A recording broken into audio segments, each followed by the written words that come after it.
حضرت ادریس علیہ السلام نے ملک الموت کو اپنی گود میں لے لیا اور دونوں نے آپس میں بسم اللہ الرحمن الرحیم۔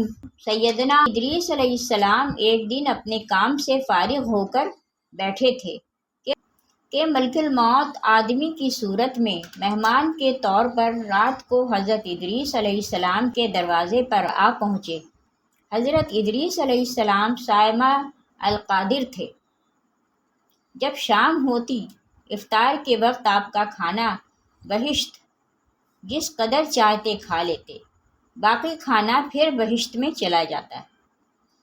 اس دن کا کھانا جب آیا تو حضرت ادریس علیہ السلام نے وہ کھانا اس مسافر کو پیش کر دیا، لیکن مسافر نے کچھ نہ کھایا اور قدم پر قدم رکھ کر عبادت کرتا رہا۔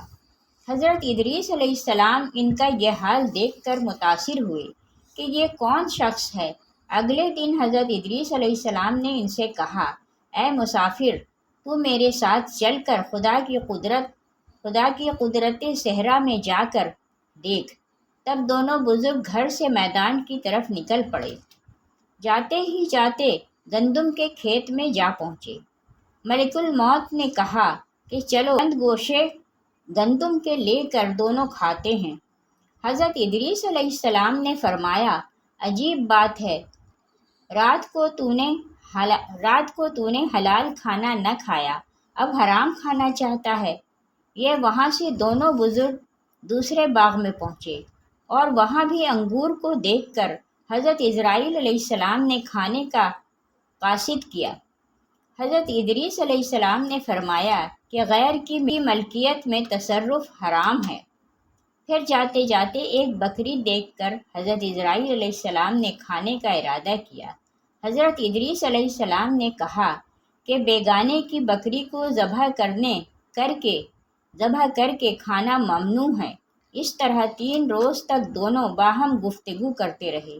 جب حضرت ادریس علیہ السلام کو لگا کہ یہ شخص بنی آدم سے معلوم نہیں ہوتا، یہ کون شخص ہے، اور فرمایا کہ خدا کے واسطے ظاہر تو کرو تم کون ہو۔ مسافر نے کہا، میں اسرائیل علیہ السلام ہوں۔ حضرت ادریس علیہ السلام نے فرمایا کہ سب مخلوقات کی جان تم ہی قبض کرتے ہو؟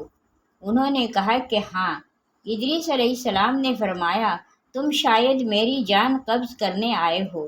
انہوں نے کہا، نہیں، میں تو تمہارے ساتھ خوش طبعی کرنے آیا ہوں۔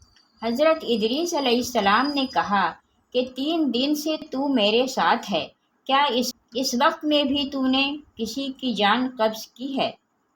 وہ بولے، تمام روحوں کو قبض کرنا ہمارے ہاتھ میں ایسے ہے جیسے تمہارے دونوں ہاتھ کے نیچے روٹی رکھی ہوئی ہے، یعنی جس کی موت کا حکم ملتا ہے اللہ پاک کے حکم سے میں ہاتھ بڑھا کر اس کی جان قبض کر لیتا ہوں۔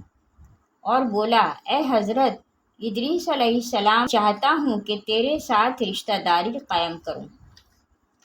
حضرت ادریس علیہ السلام نے فرمایا کہ میں تیرے ساتھ رشتہ داری قائم کروں گا، آپ مجھ کو روح قبض کرنے کی کرواہٹ سکھا دیں تاکہ مجھے زیادہ خوف اور عبرت ہو، میں اپنے خالق کی زیادہ عبادت کروں۔ ملک الموت نے کہا کہ میں اللہ کی رضا کے بغیر کسی کی جان قبض نہیں کر سکتا۔ تب حضرت ادریس علیہ السلام نے خداوند قدوس کی بارگاہ میں عرض کی اور پھر جان قبض کرنے کا حکم ہونے پر جان قبض کر لی گئی۔ پھر ملک الموت نے خدا کی بارگاہ میں دعا مانگی اور اللہ پاک نے ان کو زندہ کر دیا۔ حضرت ادریس علیہ السلام نے ملک الموت کو اپنی گود میں لے لیا اور دونوں نے آپس میں رشتہ داری قائم کر لی۔ پھر ملک الموت نے ان سے پوچھا، اے ادریس علیہ السلام، جان نکلنے کی تلخی کیسی تھی؟ وہ بولے، جیسے کسی زندہ جانور کی کھال سر سے پاؤں تک ادھیڑی جاتی ہے۔ ملک الموت نے کہا، اے بھائی، قسم ہے رب العالمین کی، جیسے میں نے تیرے ساتھ احسان کیا ایسا میں نے کسی کے ساتھ نہیں کیا۔ حضرت ادریس علیہ السلام نے فرمایا، اے بھائی، مجھے دوزخ کے دروازے تک لے چل تاکہ اس کو اس کو دیکھ کر مجھے خوف الہی زیادہ ہو اور میں زیادہ عبادت اور بندگی کروں۔ تب ملک الموت نے اللہ کے حکم سے ان کو دوزخ کے 7 طبق دکھائے۔ پھر حضرت ادریس علیہ السلام بولے، اے بھائی، مجھے جنت دیکھنے کی آرزو ہے، دیکھ کر خوشی حاصل کروں اور عبادت زیادہ سے زیادہ کروں۔ ملک الموت ان کو بہشت کے دروازے پر لے گئے۔ پھر انہوں نے بہشت کے مناظر اپنی آنکھوں سے دیکھے۔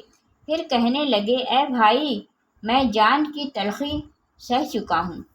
پھر دوزخ بھی دیکھی اور میرا جگر پیاس کے مارے جل رہا ہے، اجازت ہو تو بہشت میں جا کر ایک پیالہ جام پی لوں۔ تب انہوں نے کہا، ہاں، اگر تم واپس آنے کا وعدہ کرو۔ شاید پیاس کی وجہ سے حضرت ادریس علیہ السلام نے واپس آنے کا عہد کیا اور بحکم الہی اپنے نالین درخت طوبہ کے نیچے چھوڑ کر بہشت میں داخل ہو گئے، کیونکہ باہر آنے کا عہد کیا تھا اور نالین کو بھی درخت کے نیچے چھوڑ آئے تھے۔ کچھ دیر بعد ملک الموت نے ان کو آواز دی، اے بھائی، تاخیر مت کرو۔ تو جواب میں حضرت ادریس علیہ السلام نے فرمایا، اے مشفق جوار عالم فرماتا ہے، ہر نفس کو موت کا مزہ چکھنا ہے۔ اب تو میں جان کنی کا مزہ چکھ چکا ہوں اور میں دوزخ میں بھی پہنچ چکا ہوں، اور یہ بھی اللہ عز و جل فرماتا ہے، ان کو وہاں کوئی تکلیف نہ پہنچے گی اور نہ ہی ان کو وہاں سے نکالے گا، یعنی جو بہشت میں گیا واپس نہ نکالا جائے گا۔ اے بھائی، اب میں ہرگز نہیں آؤں گا۔ بارگاہ الہی سے آواز آئی، اے عزرائیل، تو حضرت ادریس علیہ السلام کو چھوڑ کر چلا جا، میں نے ان کی تقدیر میں یہی لکھا تھا۔ حضرت ادریس علیہ السلام موت کا مزہ چکھ کر اور دوزخ کو بھی دیکھ کر جنت میں جا رہے تھے۔ تب حضرت عزرائیل علیہ السلام بولے، ہر نبی پر بہشت حرام ہے جب تک بہشت میں خاتم الانبیاء حضرت محمد مصطفیٰ صلی اللہ علیہ وسلم داخل نہ ہوں۔ پھر آواز آئی، عزرائیل علیہ السلام، میں بہشت کو دریغ نہیں رکھتا، لیکن اول بہشت میں محمد صلی اللہ علیہ وسلم داخل ہوں گے، اس کے بعد ان کی امت۔ حضرت ادریس علیہ السلام تو بہشت میں چلے گئے اور ان کے سب فرزند فراغ سے گریہ وزاری میں تھے۔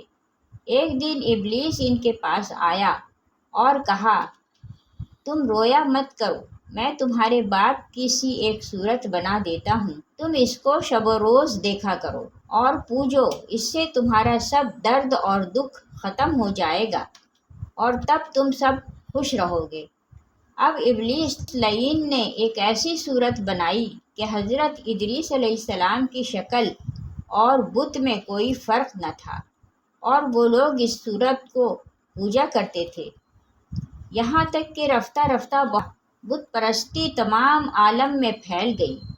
مشرق سے مغرب تک یہ رواج جاری رہا، کوئی آدمی اللہ تبارک و تعالیٰ کو نہ جانتا تھا، علم و عمل دونوں تھا۔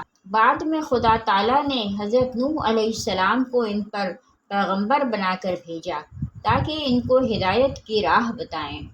اللہ پاک ہم سب کو نیک عمل کرنے کی توفیق عطا فرمائے، آمین ثم آمین۔